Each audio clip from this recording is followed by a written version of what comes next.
பட்டாலும் ஒன்றும் ஆகலை பாருங்க எனக்கு. நான் இப்படி தேய்க்கும் நான் இன்னும் ஊற கூட வைக்கல.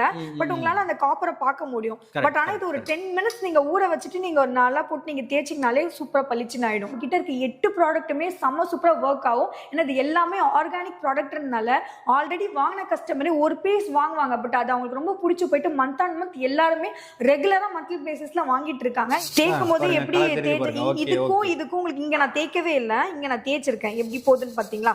தேய்க்கிங்க பாத்தீங்களா? இதை நான் தேய்ச்சி காட்டுறேன் பாருங்க எவ்வளவு சூப்பரா போகுதுன்ட்டு.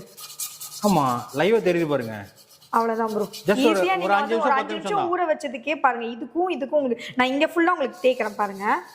பாத்தீங்களா? இது சைடு எல்லாமே நான் தேய்க்கிறேன் பாருங்க. சூப்பரா போகுது பாருங்க. ஆமாங்க. பண்றது ஆர்கானிக் சொல்லும் போது இந்த பூந்தி கொட்டைன்னு சொல்லுவாங்க இல்லையா, அதாவது சோப் நட்னு சொல்லுவாங்க. ஸோ ஒன்னு பாத்தீங்கன்னா சோப் நட்டு, சீகக்காய், அது மட்டும் இல்லாமல் சில ப்ராடக்ட்ல சார்கோல், அந்த மாதிரி ஆர்கானிக்கா ப்ராடக்ட் வச்சு நம்ம பண்றது. இது எதுவுமே வந்து பாத்தீங்கன்னா கெமிக்கல் இல்லை.